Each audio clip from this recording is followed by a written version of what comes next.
예, 세미나를 진행하도록 하겠습니다. 네.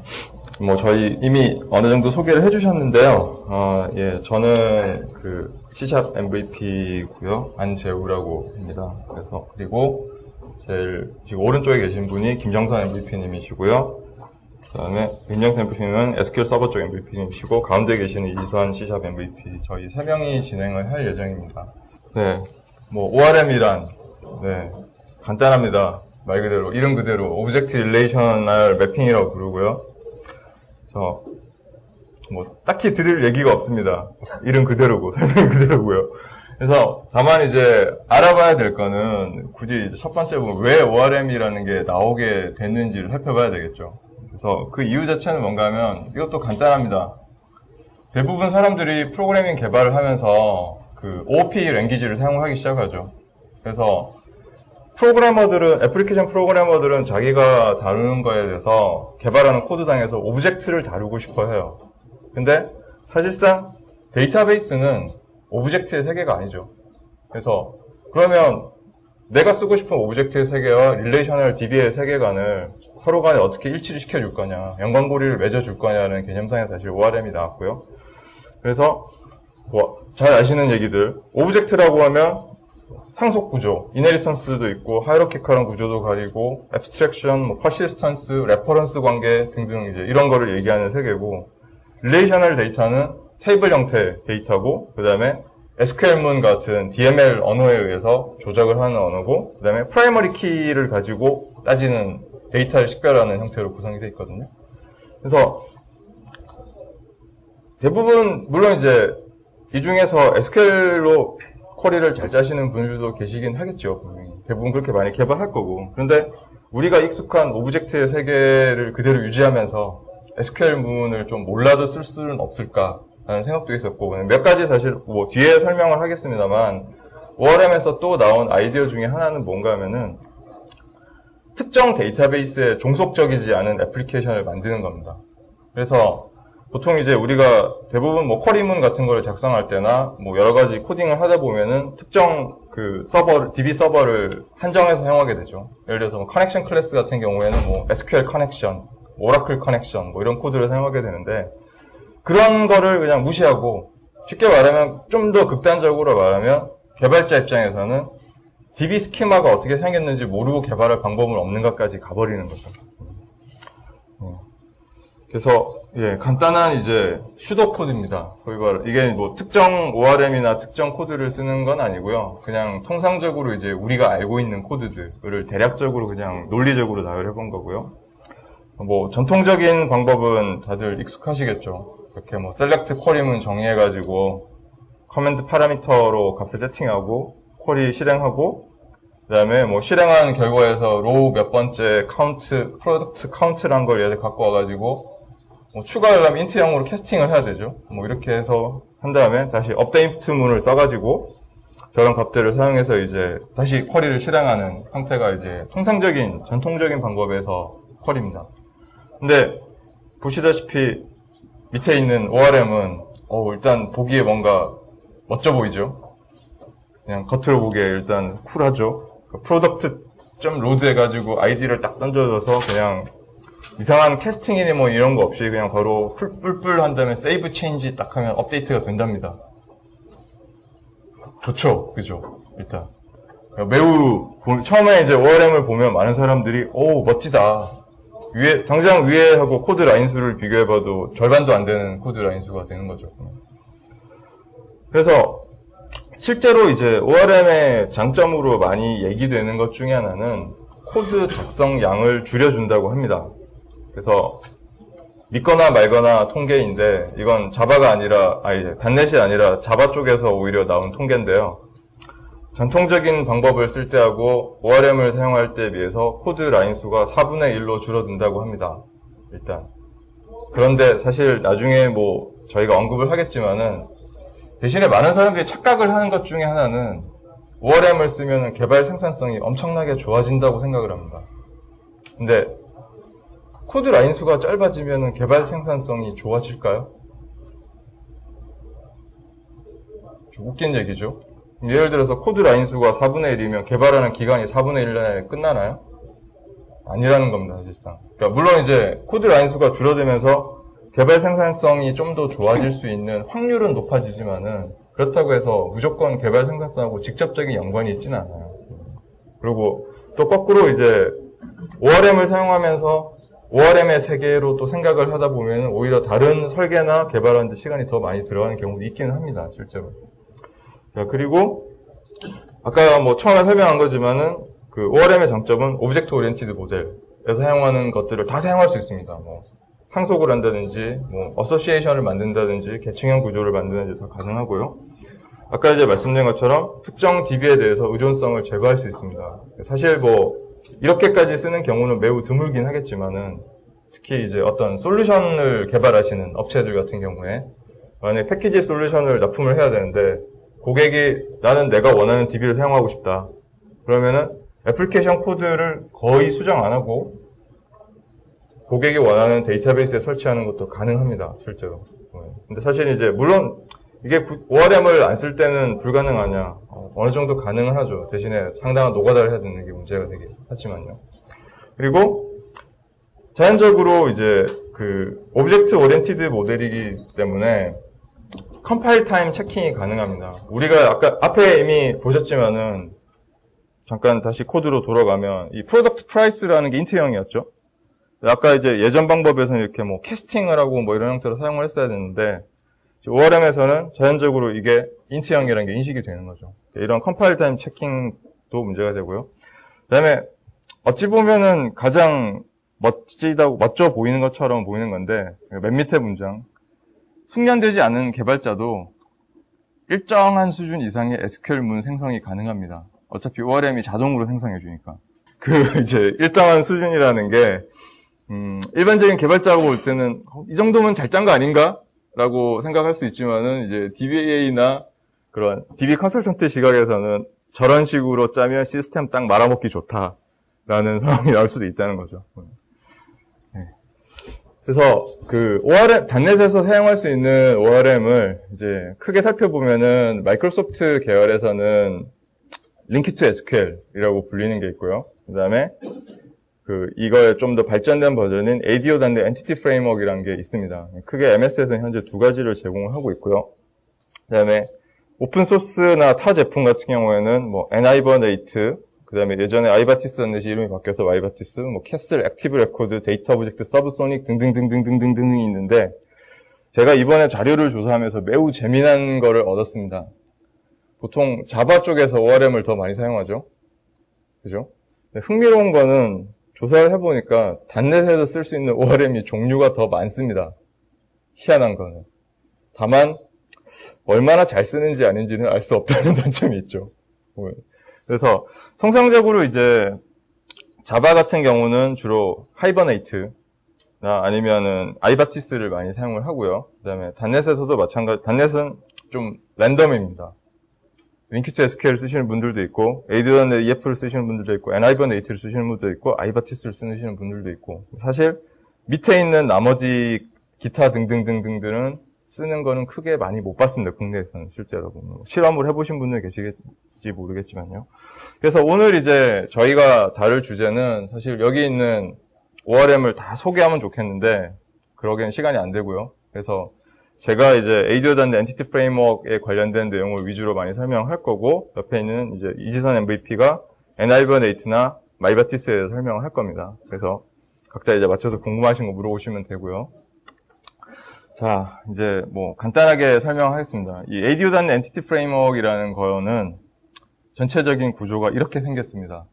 그래서 이제 이 하단에 보면은 있는 이 ADO.NET 데이터 프로바이더라는 애가 존재하고요. 이거는 이제 ADO.NET 데이터 프로바이더라는 애들은 쉽게 말하면 DB별로 나오는 일종의 드라이버 같은 개념입니다. 그래서 오라클용 데이터 프로바이더가 있고 SQL 데이터 프로바이더 있고 이런 종류들이 있고요.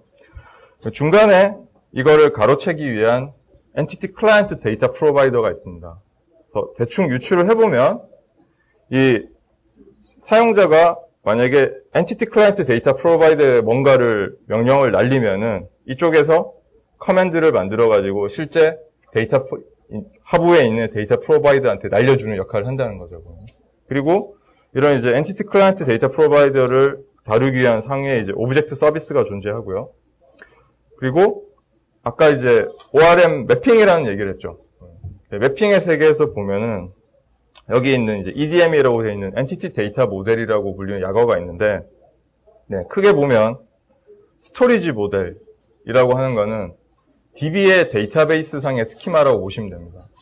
DB가 가지고 있는 뭐 테이블이나 테이블에 있는 컬럼 등에 대한 정보를 가지고 있고, 컨셉추얼 모델이라는 거는 이제 오브젝트의 세계에서 가지고 있는 정보, 어떤 엔티티가 있고 엔티티 밑에 어떤 프로퍼티가 있고 이런 정보를 가지고 있고, 그러면 결과적으로 보면 특정 엔티티 오브젝트의 무슨 프로퍼티를 DB에 있는 무슨 테이블에 무슨 필드로 매핑을 해주겠다라는 매핑이 존재하는 거죠, 보면. 그래서 이게 이제 EDM의 전체적인 내용이 될 거고요.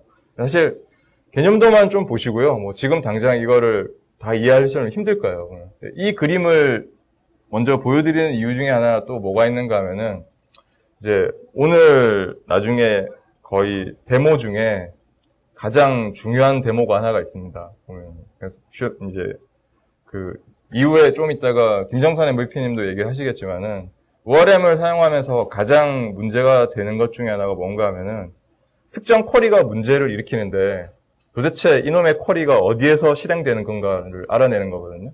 보면.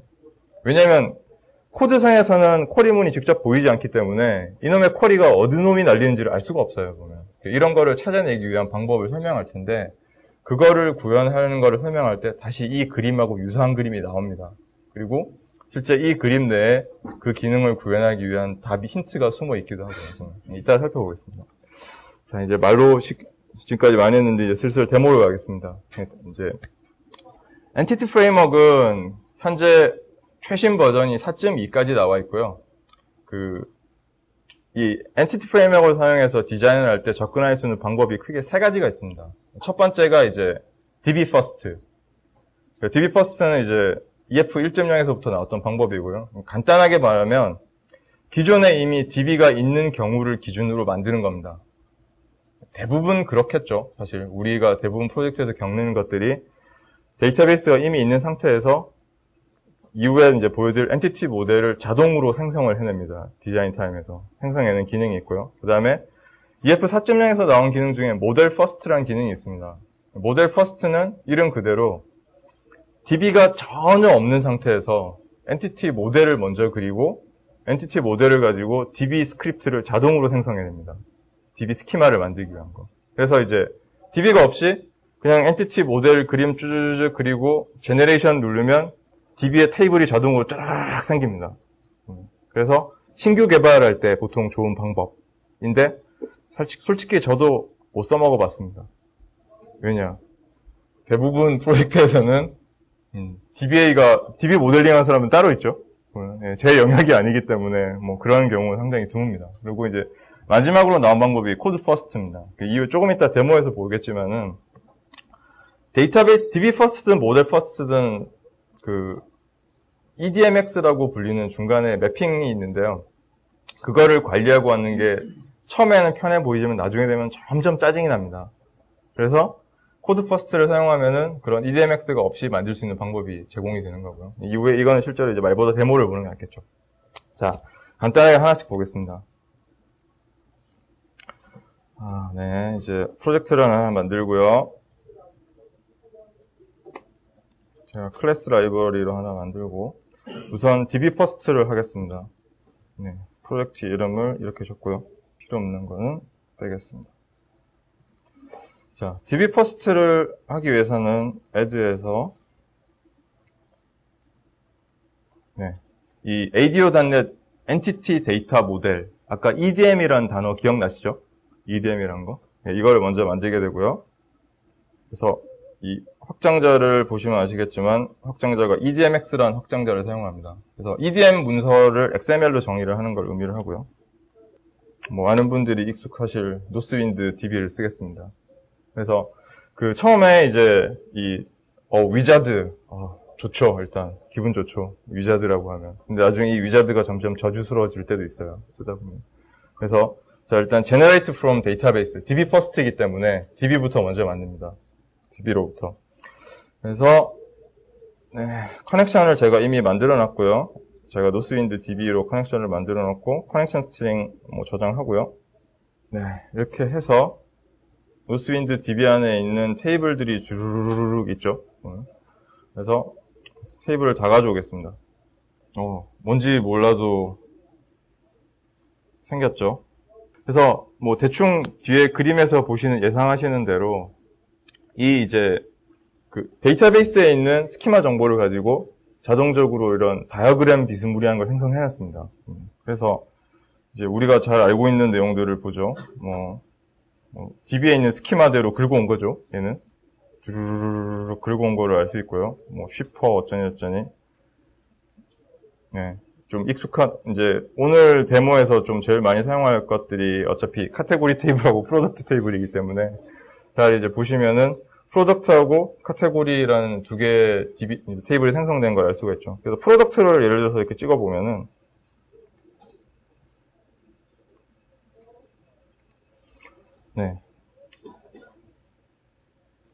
네, 프로덕트 테이블, 프로덕트라는 엔티티를 보면은, 이런 내용이 있죠. maps to product의 프로덕트 아이디를 프로덕트 아이디로. 자, 이게 매핑입니다. 즉, 프로덕트라는 엔티티를 프로덕트라는 DB 테이블에 각각 컬럼을 서로 이렇게 매핑을 했다는 의미가 되는 거죠, 보면은. 그래서, 이제 일단 고맙게 디자이너가 생성해줍니다, 보다시피. 그래서, 이제 이 방법을 쓸 때는 만약에 DB의 스키마가 바뀌었다. 중간에 갱신을 해야 된다. 그러면 오른쪽 누르고 업데이트 모델 프롬 데이터베이스 하면 갱신이 됩니다. 보면은. 이런 식으로 사용을 합니다. 일단은 괜찮아 보이죠? 그럴싸하죠, 보면은. 근데 이제 실제 해보시면 아시겠지만 만약에 이 DB 테이블의 개수가 무진장 커지기 시작한다. 테이블이 제가 예전 엔티티 프레임워크를 써봤던 프로젝트에서 가장 큰 프로젝트는 다뤘던 DB 테이블이 한 700개 정도 됐는데요. 그럼 이제, 물론 이제 EDMX를 하나로 만든 게 아니라 여러 개 찢어서 만들긴 하는데, EDMX 업데이트 하는데 세월입니다. 이거 상당히 시간이 좀 많이 걸리는 경우도 있습니다.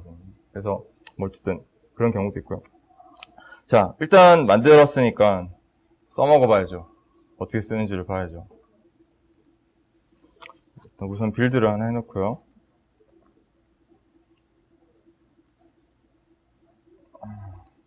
콘솔을 하나 만들겠습니다.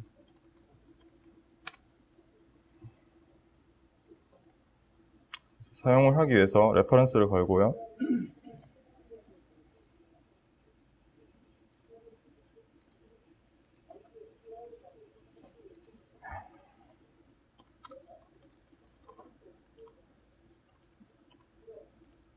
네. 데모를 간단하게 이제 만들 건데, 엔티티 프레임워크에서 사용을 하기 위해서는 아까 이제 제가 여기서 이제 EDMX에서 만들어진 거를 보면은 최상위에 노스윈드 엔티티라는 클래스가 있습니다. 그래서 사실 이제 뭐 이 EF에서도 나중에 뭐 포코를 쓰느냐 아닌 걸 쓰느냐 뭐 이따 여러 말이 많은데 사실 그런 것까지 설명하기는 시간이 모자라고 그냥 짧게 패스를 하겠습니다. 그래서 이 노스윈드 엔티티를 사용을 하는데요.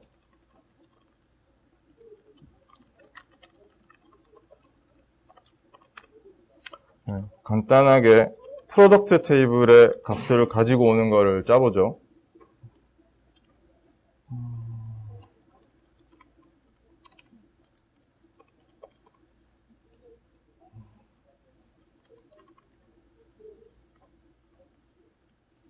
네, 간단하게 코딩을 하고요.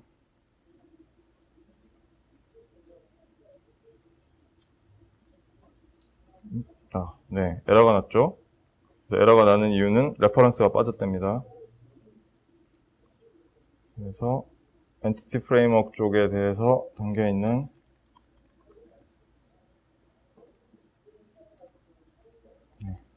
있습니다.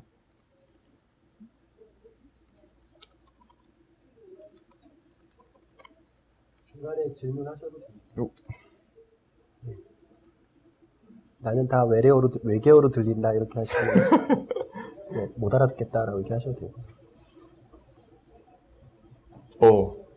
죄송합니다. 커넥션 스트링을 빼먹었죠. 커넥션 스트링이 담겨있는 거를 카피 앤 페이스트. 자, 이제 프로덕트 네임을 짜라락 출력하는 코드를 짰습니다. 그러면 이제 그냥 빨리 한 거예요. 그냥 지금 아직까지 세세한 코드는 보지 마시고 그냥 db first는 이렇게 쓴다라는 것만 보시면 될 거예요. 자, 이제 다음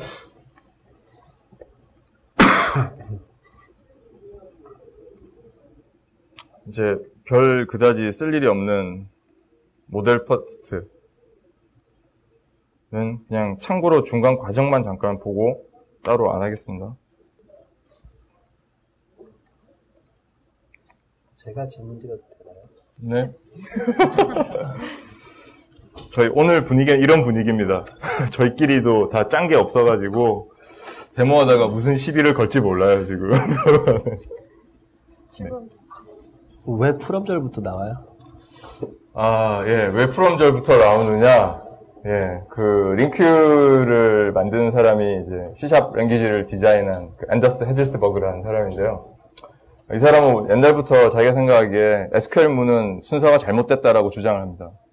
그러니까 왜 그런가 하면 이제 상치로 생각할 때 셀렉트 어디서 셀렉트를 할 건데 말이 안 맞다는 거죠. 그래서 프롬이 먼저 나와야 되고 어디에서 어떤 조건에서 뭐를 갖고 온다. 그래서 이제 이 사람은 from where select로 가는 게 어순이 맞다라고 주장을 합니다. 그래서 뭐 취향에 따라서 좋으세요? 예, 저는 실제로 TC콜 코딩할 때도 그렇게 합니다. 네. 예. 그래서 아마 요즘은 SSMS도 매니지먼트 스틸에서 인텔리센스가 되긴 되죠. 되긴 돼도 프롬이 없으면 나올 네. 수가 없기 때문에. 그거 구현하는 사람들도 머리 빠개질 거예요. 보면 MS 입장에서. 네, 어쨌든 계속하겠습니다. 자, 모델 퍼스트는 사실상 내용은 거의 비슷하고요. 퍼스트인드 모델이라고 해서 자, 이제 차이는 generate from database를 안 하고 empty 모델을 선택을 합니다. 그래서 빈 깡통부터 만들고 아무것도 없죠? 그럼 저기서 자 entity 이름을 뭐 카테고리라고 만들겠다. 그래서 property를 스칼라 property죠. 뭐 카테고리 name 네, 뭐 이렇게 지정을 해놓고 사실 제가 말도 안 되게 그냥 하나만 만들었는데요. Generate Database from 모델이라는 게 있죠. 그래서 이거를 눌러서 가면 SQL문을 만들어가지고 거기다가 DB 테이블을 만들어버립니다. 그래서 그냥 생략하겠습니다. 시간 관계상. 저도 잘 안 쓰기 때문에. 사실 딱 한 번 써먹어봤습니다. DBA가 없는 프로젝트에서. 날림으로 만들기 위해서. 네. 나중에 결과 안 좋더라고요. 네, 이제 마지막으로 코드 퍼스트입니다.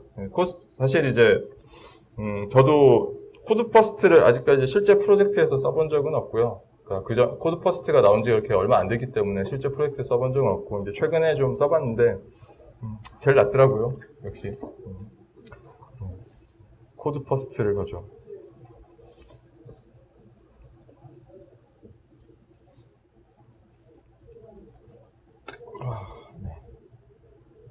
코드 퍼스트에서 처음에 이제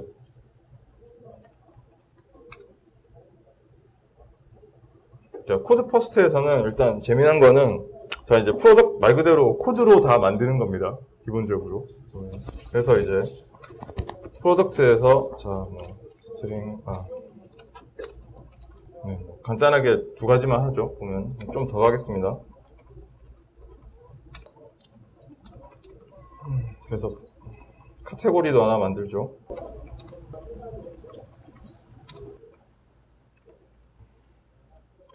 네. 우선 이렇게 만들었는데 보통 카테고리하고 프로덕트 간에는 서로 릴레이션 관계가 있겠죠? 상식적으로 볼 때. 그래서 이제 추가를 하겠습니다. 이거 몇 번 연습하셨어요? 네. 어제 밤을 샜죠. 네. 지금 이제 이거는 사실 제가 지금까지 짠 코드는 엔티티 프레임하고 아무런 관련이 없는 그냥 일반적인 클래스 코드입니다. 보다시피. 그래서 그냥 대신에 이제 서로 간의 연관관계만 가지고 있는 거죠. 카테고리하고 프로덕트 간에. 그래서 가지고 있고요. 자, 이제 EF 4.2를 사용을 하기 위해서 사실 이게 제가 좀 요즘 MS가 좀 마음에 안 드는 부분, 아니 마음에 안 든다고 표현하면 또 이상한데요. 엔티티 프레임워크 4.0은 단넷 프레임워크 4.0에 포함이 되어 있고요. 그다음에 4.1이 있고 4.1 업데이트 1이 있는데 얘네들은 MS 사이트에서 다운로드가 가능합니다. 근데 4.2는 거기에 없고 이 누겟이란 걸 사용해서 받으셔야 돼요. 그래서 이 누겟은 그럼 뭐냐? 네. 이러면 이제 비주얼 스튜디오는 아시겠지만 이 수많은 익스텐션, 플러그인들이 있습니다.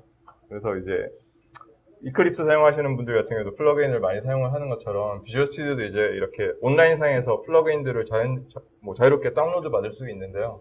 이 중에서 보시면 이제 누겟이란 건 뭔가 하면은 간단하게 얘기만 드리면 우리가 주로 많이 사용하는 오픈소스 라이브러리들 있죠. 예를 들어서 아까 얘기한 엔하이버네이트가 될 수도 있고 로그포닷넷이 될 수도 있고 이러한 오픈소스 라이브러리들을 자동으로 설치해 줍니다. 설치를 관리해주고 하는 기능 역할을 가지고 있고요. 그래서 만약에 최신 버전이 나왔으면 최신 버전으로 업데이트도 해줍니다. 자동적으로. 이런 기능도 가지고 있고요. 근데 이제 약간 다른 새는 얘기입니다만 항상 자동차도 튜닝의 끝은 순정이라고 그러죠. 비주얼 스튜디오도 플러그인을 많이 도배하면 점점 느려지기 시작하더라고요. 그래서 이제 간혹은 플러그인을 다 빼는 경우도 있어요. 네, 어쨌든 저는 이제 누겟이 설치되어 있는 상태고 코드 퍼스트에서 이제 누겟 적용하기 위해서 보면 이제 여기 저는 이렇게 엔티티 프레임워크 이미 찾아놨는데 온라인 상에 보면 이렇게 누겟에서 다운로드 가능한 오픈소스 항목들이 쭈루루루 나올 겁니다. 네.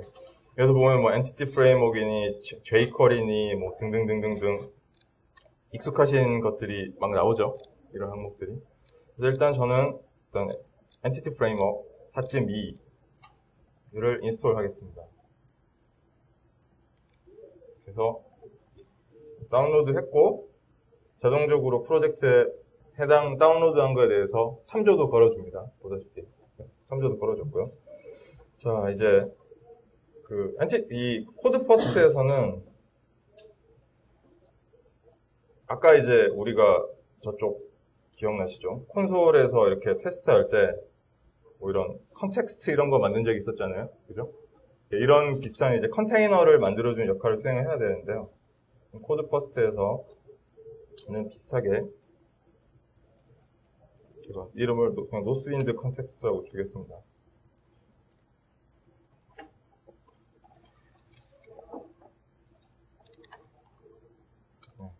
그래서 이게 조금 마음에 안 드는 구석이 있는 부분이긴 한데요.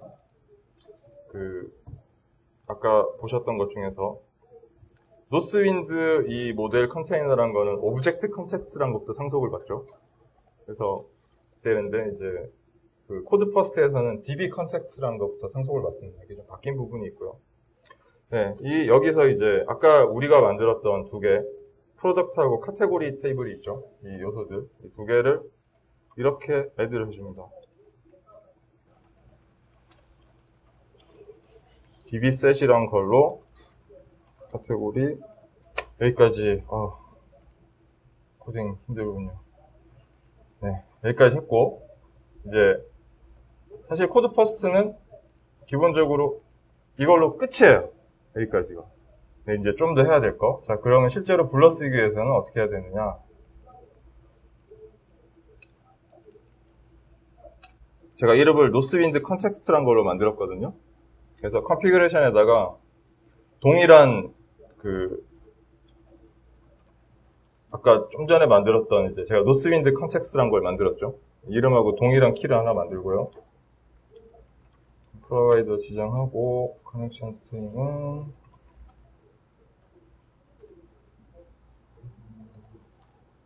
이렇게 지정해줬습니다.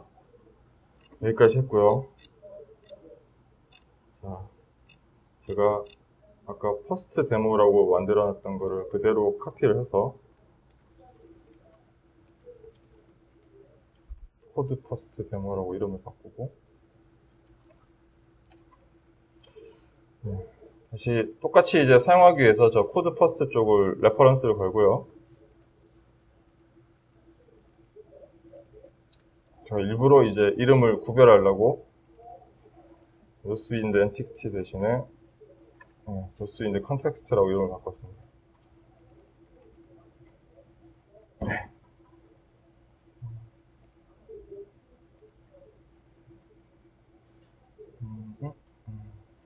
자, 빌드를 하면 또 에러가 나죠. 참조가 빠졌답니다. 그래서 여기도 엔티티 프레임워크 4.2 세팅을 해주고요. 네. 그래서 첫 번째 퍼스트 데모는 아까 본 거니까 막아버리고 이제 이번엔 코드 퍼스트를 쓰는 데모입니다. 똑같이 됐죠. 그죠? 실행이 동일하게 됐죠. 근데 이제 재미난 현상이 있습니다. 아까 이제 그 DB 퍼스트 같은 경우는 이 EDMX라는 게 있었거든요. 그죠? EDMX라는 거의 실체를 열어보면은 XML 텍스트 에디터에서 이렇게 생겼습니다. 내용이 많습니다. 그래서 크게 보면은 아까 이제 설명드렸던 내용인데요. 스토리지 모델이라는 게 있었죠. DB에 대한 스키마를 나타내는 게 있고, 그 다음에 엔티티 오브젝트를 나타내는 게 있고, 서로 간에 이제 매핑 정보가 있었죠. 그래서 이 매핑 정보를 바탕으로 오브젝트하고 DB의 결과를 묻거든요. 근데 이제 코드 퍼스트 같은 경우는 재미난 게, 저 EDMX가 존재하지 않습니다. 그런데 그러면은 도대체 어떻게 동작을 했을까? 이제 이게 코드 퍼스트가 재미난 점인데요. 이름을 가지고 유출을 합니다. 이름을 가지고. 그래서 만약에 제가 이름을 카테고리라고 지금 줬잖아요. 그죠? 근데 사실 DB상의 테이블 이름은 카테고리스예요. 그죠? 지가 알아서 복수형을 파악합니다. 카테고리스라는 복수형 테이블이 있으니까 카테고리라는 이름에 웹핑을 하겠다. 라고 웹핑한다는 거죠. 그러니까 이름은 같아도 되고 단수형이 돼도 상관없어요. 저 그럼 한글로 좀 어떻게 돼요? 안 되게, 테이블 명칭과 같으면 될 거고요. 근데 설마 이제 테이블 명칭에 제품들이라고 했는데 인식하지는 않겠죠. 그거 한번 건의해볼까요? MS에? 들 붙는 것도 해주세요. 라고 해볼 수도 있겠네요. 아마 안 해줄 겁니다. 네.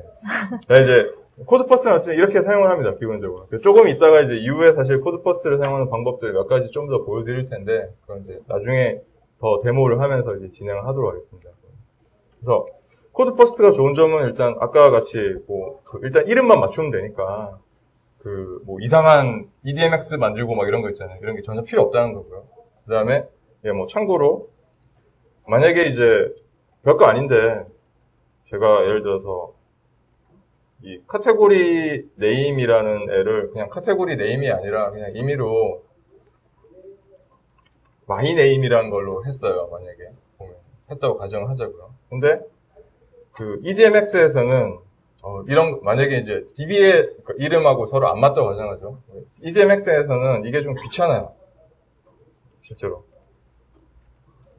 예를 들어서 EDMX를 열어가지고 자, 찾아야 되죠? 이 그림상에서.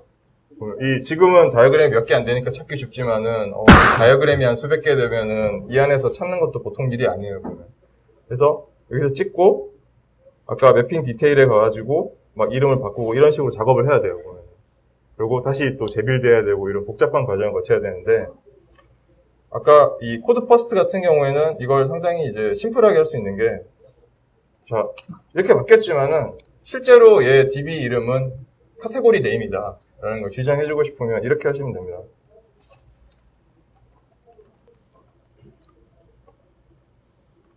컬럼 카테고리 네임 끝입니다. 이것만 해주면 자동으로 매핑을 합니다. 이런 식으로 어노테이션 이름을 줄 수 있다는 거죠. 네. 이름을 왜 바꿔야 되나요? 간혹 가다가 이제 예를 들어서 DB의 컬럼 이름이 이제 좀 야거나 이상한 이름을 쓰는 경우도 있죠. 근데 이제 그런 이제 의미 있는 이름으로 변경해 주는 경우도 있을 거고요. 몇 가지 케이스가 있을 겁니다. 사실 이제 이렇게 변경할 가능성은 좀 드물겠죠. 다시 원상복귀 시켜놓겠습니다. 자, 근데 이제 제가 여기까지 지금 이제 보신 게 대략적으로 DB 퍼스트, 모델 퍼스트, 코드 퍼스트 세 가지고요. 대충 그냥 저렇게 한다라고만 보세요, 그냥 현재까지. 자, 그리고 이제 쿼리를 날리는데 엔티티 프레임워크에서 쓸 수 있는 쿼리의 유형은 크게 세 가지가 있습니다. 첫 번째 이제 보신 게 저 링큐. 아까 얘기했던 이제 from, where, select로 나가는 링큐 형태가 있고, 그다음에 이제 밑에가 나오는 게 오브젝트 쿼리라고 불리는 소위 말하는 플루언트 스타일이라고 불리는 건데, 저렇게 product.where 뭐 이런 식으로 쓸 수도 있어요. 그다음에 맨 밑에 있는 이제 entity SQL. SQL문하고 비스무리하긴 한데 하게 순서를 맞춰줬더라고요. select from where로. 네, 저는 사실 개인적으로 별 그닥 안 좋아합니다. 그래서 실제로 이제 이 쿼리들을 엔티티 프레임워크로 개발하다 보면은 사실 이제 뭐 이런 쿼리를 날리거나 확인을 해봐야 될 케이스가 되게 많은데, 지금 제가 좀 전에 한 것처럼 이제 비주얼 스튜디오에서 콘솔에서 이런 식으로 다 뭐 찍어보고 이렇게 개발하는 건 좀 어렵겠죠. 그래서 뭐 이미 아시는 분들은 아시겠지만 많이 사용하는 툴 중에 이제 링큐패드라는 툴이 있습니다. 일단 링큐패드는 이제 저희랑 똑같은 MVP 중에 한 명이 만든 툴이고요. 그래서 기본적으로 공짜입니다. 기본적으로 공짜입니다. 근데 유료 버전이 있습니다. 정말 아쉬운 거를 유료 버전 기능으로 넣었어요. 인텔리센스는 유료 버전에서만 지원됩니다. 그래서 저는 이제 인텔리센스가 없는 버전으로 지금 그냥 보여드릴 거고요. 그래서 뭐 써보고 마음에 드시면 사셔도 되고, 네, 가격은 별로 비싸진 않은 것 같더라고요. 그래서 이 링큐패드가 좋은 점 중에 하나는 이 링큐패드 창 안에서 물론 이제 다는 아니지만은 일반적인 개발자가 SQL 매니지먼트 스튜디오 같은 데 있잖아요. 거기서 쿼리 날리고 하던 대부분의 작업들을 여기서 거의 대부분 다 할 수 있습니다. 그리고 장점은 링큐로도 날려볼 수도 있고 일반적인 SQL 문으로 날려볼 수도 있고 다 된다는 거죠. 그래서 이제 이걸 주로 많이 사용하게 되고요. 자, 이제 테스트를 하기 위해서 커넥션 하나 추가를 하는데요. 저희는 이제 뭐 타입이 많습니다. 링큐 트 SQL로 만들고 등등등 많은데 일단 저희는 엔티티 프레임워크를 쓸 거고, 자, 엔티티 프레임워크를 선택을 하면은 빌드한 엔티티 프레임워크 저 EDMX나 저런 내용이 들어있는 어셈블리를 물어보게 됩니다. 제가 이제 좀 전에 만든 코드 퍼스트 거를 쓰죠. DB 퍼스트 거. 그래서 이 어셈블리를 물어보면 뭐 이런 거 물어보고요. 확인하고 등등등등등등등 테스트 네, 잘 됐고요. 오케이. 그래서 보면 마치 이제 아까 좀 전에 봤던 게 다 들어왔죠. 네, 여기서 이제 from p product in product select p 못합니다. 그래서 이래서 인텔리센스가 돼야 되는 거죠. 바로 실행해 볼 수 있죠. 보다시피 이제 바로 실행해 볼 수 있고, 그 다음에 제가 아까 말씀드린 것처럼 이 안에서 SQL문을 날려볼 수도 있고요. 그냥 일반적인 SQL문입니다. SQL문도 되고요. 그래서 상당히 나름 유용합니다. 그래서 또 링큐패드에서 가장 중요한 기능 중에 하나는 뭔가 하면은 엔티티 프레임워크에서 실제로 동작은 DB로 어떻게든 내부적으로 그냥 쿼리를 날리겠죠. 도대체 얘가 무슨 쿼리를 날리는지 볼 수 있습니다. 그래서 찍어보면 이런 쿼리를 날린답니다. 얘가 좀 더 가볼까요? 그래서 어차피 예제 중에 하나인데 where p.product name start with 만약에 C로 시작하는 쿼리 제품명이 이제 C로 시작하는 애들을 찾아볼게요. 그래서 like 문이 들어갔죠.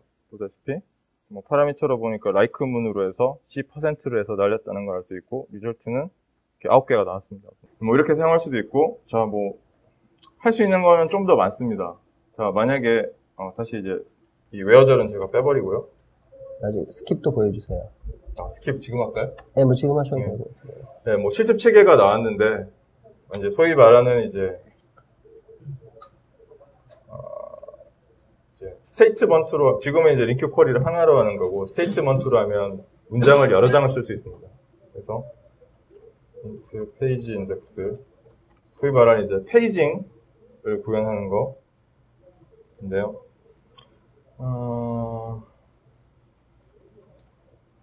10개라고 가정하고,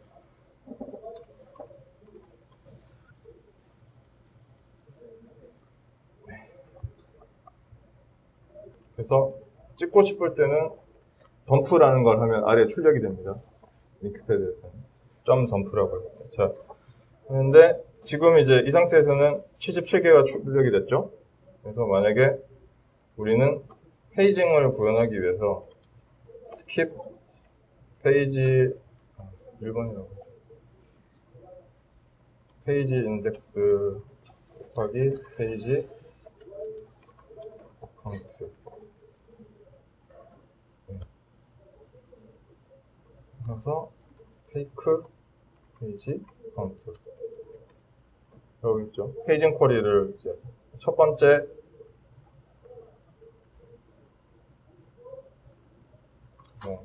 두 번째 이런 식으로 갈 수 있는 거죠. 보면은 그래서 쿼리를 보면 뭐 이런 로우 넘버를 만들고 무슨 짓을 하는데 뭐 이 쿼리들에 대해서는 자세한 이따가 김정선 FP님이 다시 한번 언급을 해주실 겁니다. 그래서 상당히 이제 뭐 코드 자체가 바로 여기서 테스트를 해볼 수 있죠. 이렇게 링크 형태로 날리셔도 되고요. 뭐 이게 아니라 이렇게 하셔도 됩니다. 다시 익스프레션을 하고 프로덕트의 where의 p에 p.category id equal 1 카테고리 1번이면 나온 거죠. 보면. 이렇게 하고 뭐 take 5개만 이게 이제 소위 말하는 플루언트 스타일이고요. 이런 식으로 해서 사용할 수도 있고요. 그래서 뭔지 모르겠지만 쿼리는 지가 알아서 열심히 만들어줍니다. 그래서 쿼리, 그러니까 지금 이제 보통 처음에는 원래 모토는 지가 SQL문을 뭘로 나뉘는지 개발자는 관심을 가지지 말자인데 사실 오늘 세미나는 관심을 안 가지면 안 된다라는 걸 더 얘기를 할 거예요. 네. 지금까지 이제 뭐 엔티티 SQL은 제가 따로 안 보여드릴 거고요.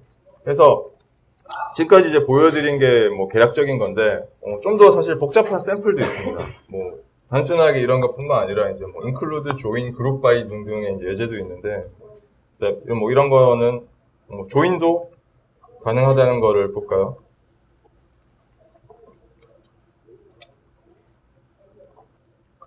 그리고 만약에 이제 제품 이름하고 카테고리 이름만 갖고 오고 싶다라고 하면 이런 식으로 씁니다.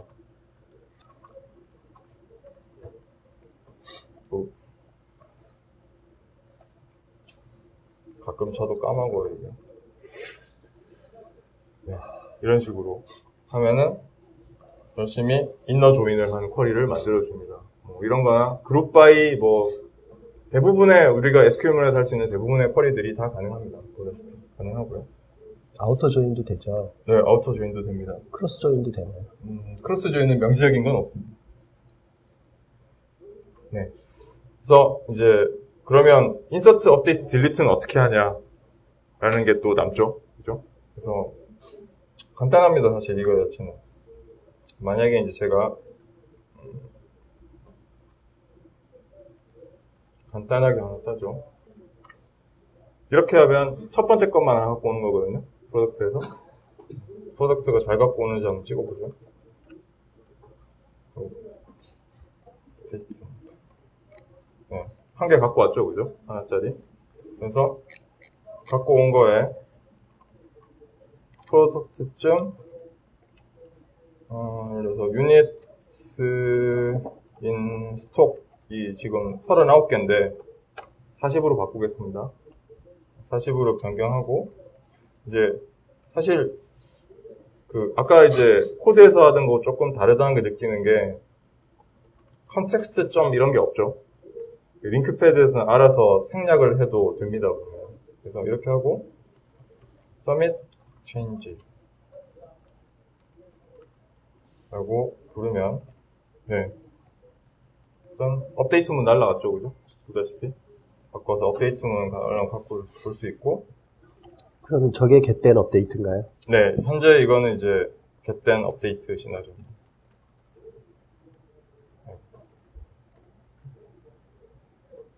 네. 그래서 보면 40개로 바뀌었죠, 그죠? 그래서 이런 식으로 이건 이제 업데이트 시나리오고요. 그다음에 만약에 새로 뭔가를 add를 하고 싶다. 그럼 add object 뭐 이렇게 하시면 돼요. 이런 형태로. 삭제를 하고 싶다. delete object 이런 식으로 삭제를 하시고 submit change 같은 걸 부르면 save change, submit change를 부르면 자동적으로 이제 삭제 이런 명령을 날립니다. 항상 이 세부적인 거는 이후에 다시 좀 보도록 하고요. 네, 시간이 좀 많이 갔네요. 생각보다. 그래서 일단 지금까지 이제 보신 게 EF 내용이고 이제 잠시 후에는 EF가 아닌 이제 다른 N-Hibernate나 아이바티스 쪽에 대해서 지난 시간에 간단하게 어떻게 쓴다라는 데모를 보여주실 거예요. 우선 ORM 주제로 진행을 하고 있는데 앞전에서 EF에 대해서 엔티티 프레임워크에 대해서 이제 살펴보았습니다. 근데 전반적으로 ORM에 대해서 주제이기 때문에 마이바티스나 이제 N-Hibernate에 대해서 간략히 이렇게 살펴보는 수준으로 진행을 하려고 합니다. 사실 ORM이라고 하면 원론적인 얘기를 하면 그 마이바티스는 이제 ORM이 아니다라고 말을 합니다. 그런 이유가 이제 ORM이라고 하면 이제 오브젝트와 릴레이셔널의 매핑인데 우리가 말하는 오브젝트는 이제 객체, 어플리케이션 단위의 객체고 이제 릴레이셔널은 이제 테이블을 대부분 생각을 하는데요. 마이바티스는 사실은 그 쿼리를 작성해서 리턴되는 반환된 결과에 대해서 객체로 매핑을 하기 때문에 사실은 ORM이 아니라고 하는데 그러면 아이바티스는 무엇인가? 이쪽 그림을 보시겠습니다. 그래서 이쪽 그림을 보면 여기 스테이트먼트라는 이 부분이 핵심인데요. 여기에 실제로 질의할 부분이나 질의해서 반환된 결과값이나 그 결과값을 우리가 어플리케이션에서 사용하는 쉽게 말해서 클래스 어떤 거에 매핑을 하겠느냐, 어떻게 처리를 하겠느냐를 이제 정의를 해놓은 데가 이제 스테이트먼트라고 보시면 됩니다. 그래서 이 스테이트먼트가 실제로 정의되어진 부분에서 DBMS를 연결해서 결과값을 반환하는 역할만 진행을 하게 되는 거죠. 그래서 마이바티스는 ORM이라고 말을 하긴 하지만 이제 매핑 프레임워크라고 간주해 주시면 좀 더 이해하기 쉬울 것 같습니다. 그래서 마이바티스는 이제 다른 EF나 N-Hibernate에 비해서 굉장히 간단합니다. 그래서 이제 이 XML 안에서 이제 스테이트먼트를 정의를 하게 되는데요. 실제 그 서로 매핑되어야 되는 정보가 담아져 있는 데가 이 핵심이 이 XML 파일에 저장이 되어 있습니다. 그래서 우리가 데이터베이스를 연결을 해서 질의를 할 때는 사실 이제 파라미터를 넘길 때도 있고요. 넘기지 않을 때도 있지만 어쨌든 반환되는 타입은 이제 뭐 테이블 형태라던가 아니면 단순 그 스칼라 값일 수 있는데요. 그런 부분들을 뭐 해시 테이블이나 뭐 단내 오브젝트 기본적으로 제공되는 이렇게 타입들로 반환이나 파라미터로 넘길 수 있습니다. 그래서 100마디 말보다 이렇게 한번 보여주는 게 체감이 이제는 더 될 거니까요.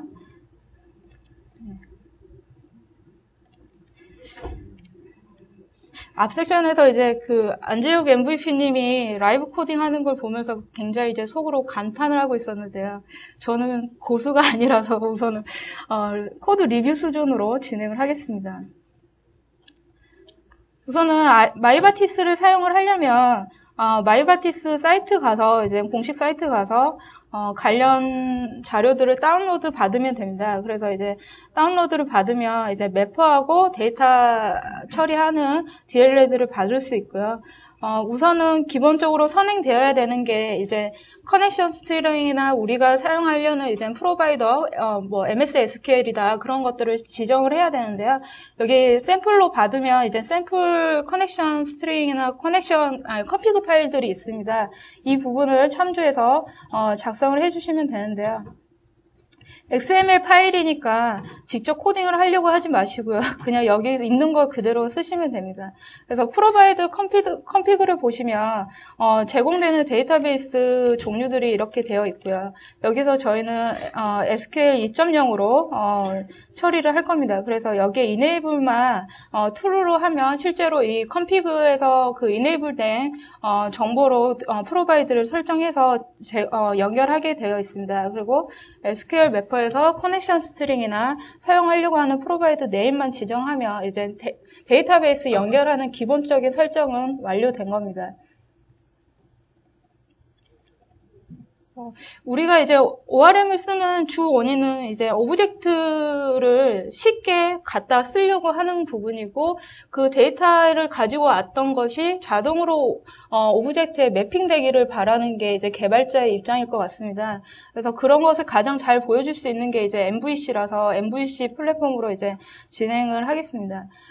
그래서 아까 마이바티스의 핵심은 스테이트먼트를 어떻게 정의하느냐가 이제 관건이라고 했는데, 여기에 그 XML로 정의를 하게 되어 있고요. 이렇게 정의한 뭐 셀렉트를 하겠다 하면 셀렉트나 인서트나 뭐 업데이트 키워드에 맞게끔 정의를 해주면 됩니다. 그래서 실제 어플리케이션 영역 코드단에서는 이 아이디로 가지고 인스턴스를 생성을 할 건데요. DB에 어떤 걸 가지고 와라고 하는 부분은 이 아이디 값으로 찾기 때문에 이 아이디만 정의를 하고, 결과 값을 우리가 실제 사용하려는 오브젝트에 매핑할 수 있게 리절트 클래스로 이제 해당 클래스명을 지정해주면 됩니다. 그래서 제가 이미 만들어 놨고요. 저희가 조회하는 부분을 한번 할 겁니다. 그래서 이 매퍼를 참조해주고 매퍼에서 인스턴스를 생성을 하는데, 저희는 이제 리스트 타입을 가지고 오기 때문에 이제 쿼리 포 리스트 메서드를 사용을 해서 해당 부분 아이디, 우리가 스테이트먼트에 정해놓은 이 아이디를 호출을 하는 부분입니다. 그래서 이 쿼리를 실행되게 되면 데이터를 가지고 올 거고, 그 부분을 UI에 호출을 하게끔 되어 있습니다. 그래서 이게 MVC는 이제 스케이플링을 이용하면 오브젝트, 그러니까 클래스로 뭐 엔티티를 정해놨던 부분들이 화면에서 자동으로 생성되기 때문에 간단한 화면들은 굉장히 빨리 개발할 수 있습니다.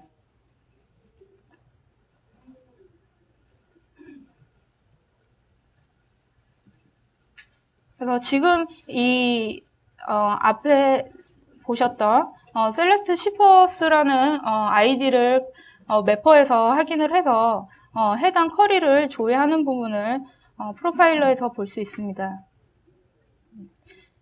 그렇기 때문에 우리가 실제 DB 매니지먼트, SQL 매니지먼트에서 작성했던 쿼리를 그대로 사용할 수 있다는 부분도 장점이고요.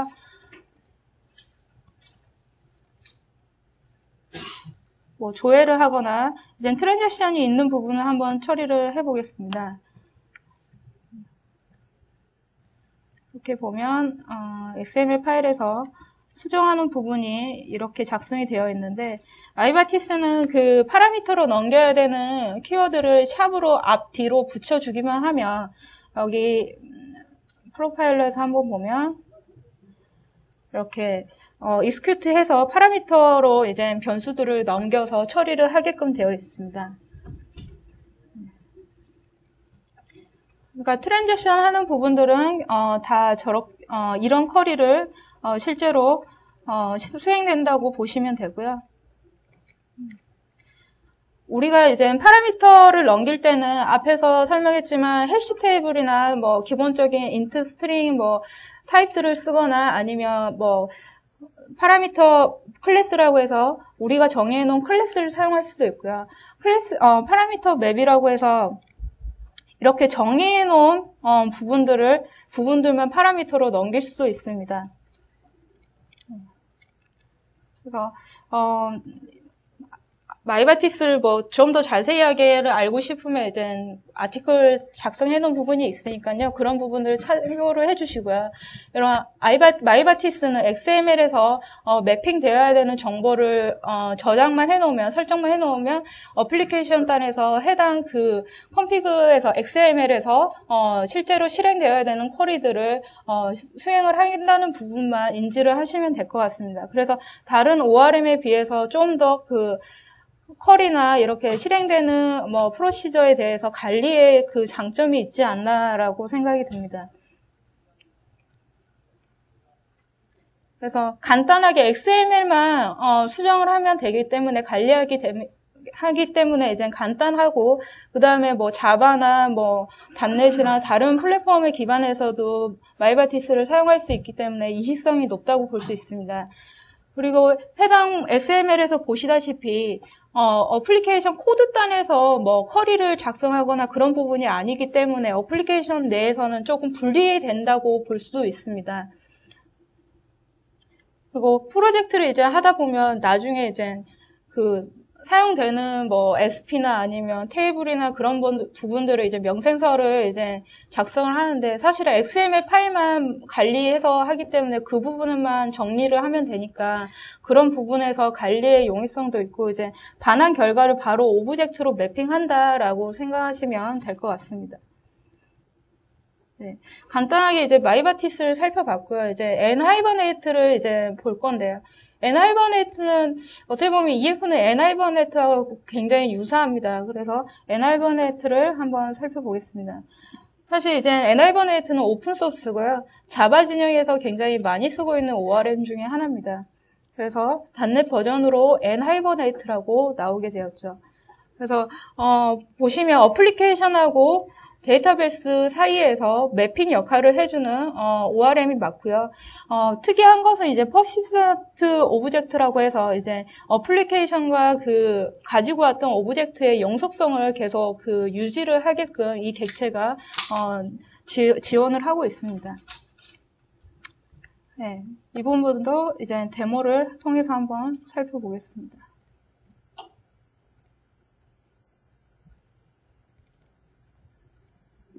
마찬가지로 관련 DLL들은 그 공식 사이트에 가면 받을 수 있고요. 최근에도 이제 버전업이 됐는데 계속 버전업이 되고 있으니까 그 가서 보시면 됩니다. n하이버네이트는 마이바티스보다 설정하는 부분이 굉장히 간단합니다. 뭐 에타 컴피그에 그 하이버네이트 관련된 컨피그레이션을 이렇게 정의를 해주면 되고요. 데이터베이스 연결하는 부분 커넥션 스트링도 여기에서 지정을 하면 됩니다. 그리고 마찬가지로 우리가 어플리케이션에서 사용될 객체를 여기에 있고요. 마찬가지로 매핑하는 정보가 XML로 관리가 됩니다. 그래서 n하이버네이트 같은 경우는 이 XML을 만들 때 이 shippus라는 앞에 테이블명을 지정을 해주고 .hvm hibernate.xml이라고 파일을 꼭 명시를 해야 됩니다. 그래서 앞에 테이블명을 지정을 하면 이 테이블과 관련된 그 클래스와 매핑을 이제 서로 매칭을 하게 되어 있습니다. 그래서 이쪽 보시면 클래스와 테이블이 이렇게 정의가 되어 있는 걸 볼 수 있습니다. 그래서 관련된 그 프로퍼티랑 이제 컬럼이 어떻게 설정되는 부분을 정의하고 나면 실제로 n하이버네이트가 어플리케이션 단에서 사용하는 그 설정이 다 끝났다고 보시면 됩니다. 그래서 n하이버네이트는 이제 그 섹션 객체를 이용해서 이제 그 데이터베이스를 연결을 하고, 연결한 그 섹션 객체에서 이제 그 쿼리를 크레이터리라고 이제 제가 발음이 별로 안 좋아서 그 객체를 사용을 해서 이제 실제 쿼리를 자동으로 생성해서 반환을 합니다. 그래서 이 부분도 MVC로 되어 있고요.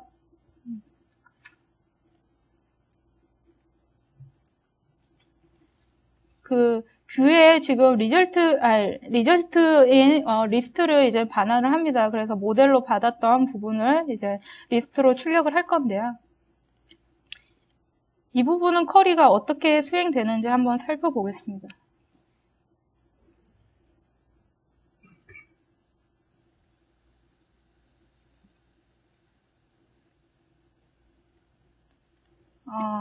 지금 그 nHibernate는 저희가 커리를 지정해 준 게 없습니다. 그 객체를 사용하겠다 했고 그 객체가 이제 테이블이 어떤 거랑 매핑이 된다라는 정보만 이제 설정을 했는데요. 그래서 nHibernaute 자동으로 이제 커리가 이렇게 작성이 되는데요. 이 부분은 이제 nHibernaute 자체에서 생성되기 때문에 아마 이런 부분들이 이제 DBA 입장에서는 나중에 큰 이슈가 되지 않을까 싶습니다. 사실 이 코드가 문제가 됐을 때 코드상에서 커리를 찾는 게 아니라 로직을 파악을 해서 이 커리를 만들어지는 부분을 찾아야 되기 때문에 그런 부분에서 좀 문제가 될 수 있을 것 같은데요. 그리고 이제 트랜지션 처리하는 부분들을 한번 살펴보겠습니다.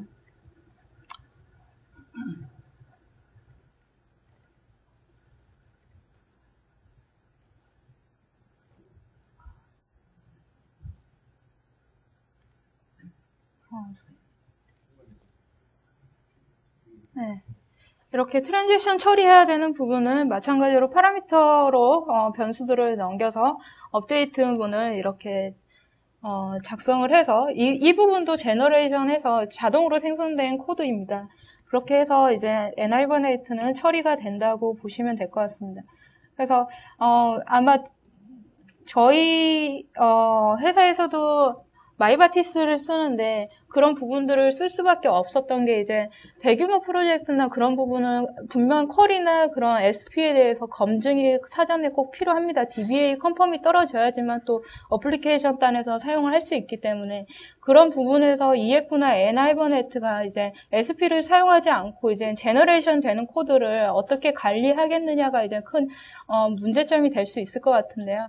그런 부분에서는 아이바티스가 장점을 가지지만 또 어플리케이션을 개발하고 있는 개발자 입장에서는 바로 오브젝트를 핸들링 할 수 있기 때문에 좀 더 편하게 작업을 할 수 있지 않나라고 생각이 듭니다.